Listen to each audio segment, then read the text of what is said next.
Hi guys, you are welcome to English Group for You on my YouTube channel. Today's my topic is don't be confused. To see same words are used several times as preposition and sometimes conjunction or adverb in different sentences. I mean to say कि ये कुछ words ऐसे हैं जो किसी sentence में same word जैसे इन, on, before इस तरह का वर्ड्स जो है अलग अलग सेंटेंस में कभी वही वर्ड प्रीपोजिशन हो जाता है और वही ऑन या इन एडवर्ब हो जाता है और कभी बिफोर जो है कंजक्शन हो जाता है और कभी एडवर्ब हो जाता है। ये डिपेंड होता है कि कौन सा वर्ड्स किस जगह पे यूज हो रहा है और किस हैसियत से यूज किया जा रहा है। तो बस इसी को जानने के लिए मैंने आज की इस वीडियो में टॉपिक रखा कि डोंट बी कंफ्यूज्ड। मतलब ये कि आप कंफ्यूज्ड हो सकते हैं अगर इस तरह के सेंटेंस देखें तो आप डायरेक्टली आप समझेंगे जहां भी यूज हुआ है, बिफोर यूज हुआ है या इन यूज हुआ है तो इन देखते ही बच्चे कह देंगे कि यह प्रीपोजिशन है, या फिर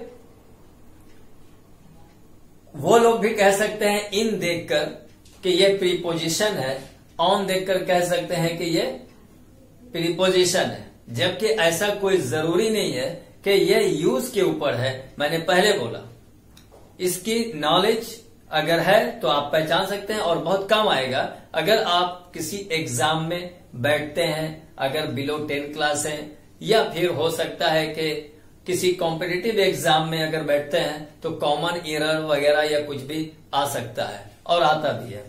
तो यहाँ पे क्या आपको पहचानना है। अब देखिए यहाँ पे क्या कंफ्यूज है भाई। तो आई कुड, अब देखिए एक चीज और बताता हूं। यहाँ पे आई कुड नॉट है, यह COULDNT। तो कुड नॉट का शॉर्ट फॉर्म कुंट होता है, इस तरह से लिखते हैं। कुछ लोग कुंट कहेंगे और कुछ लोग कुडंट भी कहते हैं और कुछ लोग तो सीधे कुड नॉट ही कह सकते हैं या लिख सकते हैं। लेकिन जब स्पोकन में आपको यूज करना है या बोलना है तो कुंट ज्यादा परफेक्ट है और ये सही है। लेकिन मैक्सिमम लोग कुंड को कुडंट ही बोल देते हैं। तो दोनों तरह के वर्ड्स को आप समझना है। तो चलिए, आई कुंट कम बिफोर मतलब मैं पहले नहीं आ सका या पहले मैं नहीं आ सका था। अब यहां नेक्स्ट है तो देखिए यहां पे क्या है कि ये बिफोर जो है ये एडवर्ब हुआ। और क्यों एडवर्ब हुआ, इस सेंटेंस में एडवर्ब क्यों कह रहा है बिफोर, तो ऑलरेडी आप जानते हैं। अगर आपने कुछ ग्रामर स्टडी किया है या वीडियो देख चुके हैं तो आपको ऑलरेडी मालूम है कि ये क्यों हुआ। तो चलिए, ये एडवर्ब हुआ। अब नेक्स्ट सेंटेंस में देखते हैं, I came the day before yesterday. तो I came the day before yesterday. अब सेम वर्ड यहां है। मैंने बोला था कि सेम वर्ड समटाइम्स जो है वो कहलाता है प्रीपोजिशन और कभी जो है कहलाता है एडवर्ब। तो इस सेंटेंस में देखें कि पहला सेंटेंस में मैंने बिफोर लिखा है तो वो होता है एडवर्ब, और सेकंड सेंटेंस में जो लिख रहा हूं तो I came the day before yesterday, तो मैं पहले यानी परसों आया था। तो यहाँ पे बिफोर यस्टरडे, यस्टरडे से पहले बिफोर लगा है, इसलिए ये जो है प्रीपोजिशन है गाइस। तो यहाँ पे बिफोर जो है आप गौर से देखें, बिफोर यहाँ एडवर्ब और ये बिफोर यहाँ पे प्रीपोजिशन। चलिए, है ना कंफ्यूज होने वाला। अगर नॉलेज है तो कोई बात नहीं है। कम इन, अब यहां देखिए इन, तो यहां पे मैक्सिमम लोगों को समझ में आ जाएगा कि ये एडवर्ब है क्योंकि कम वर्ब है और उसके बाद इन है, तो इसलिए यहां पे इन जो है एडवर्ब यूज हुआ है। तो कम इन जॉन, अंदर आओ जॉन, तो यहां पे एडवर्ब यूज हुआ है, तो इसको एडवर्ब कहेंगे। अगर आप कॉमन एरर में या कहीं भी फाइंड आउट करना है 4-5 क्लास में अगर आप पढ़ते हैं तो आपको ये देखकर समझ सकते हैं कि ये आप कौन सा वर्ड कहलाएगा। चलिए अब यहां देखिए, John is in the classroom. अब यहां पे यही इन जो है, अब ये नाम बदल गया क्योंकि इसका यूज भी बदल गया। अलग सेंटेंस में है कि John is in the classroom, John classroom में है। तो अब क्या हुआ, इन का यूज जो है क्लासरूम में है, क्लासरूम के लिए यूज हुआ नाउन के साथ, इसलिए यह जो है प्रीपोजिशन है गाइस। अब यहां देखें, लेट अस मूव ऑन। अब मूव के बाद ऑन है, ये जो है एडवर्ब है और यही ऑन फिर दोबारा इस सेंटेंस में यूज करते हैं, तो यह हो गया प्रीपोजिशन।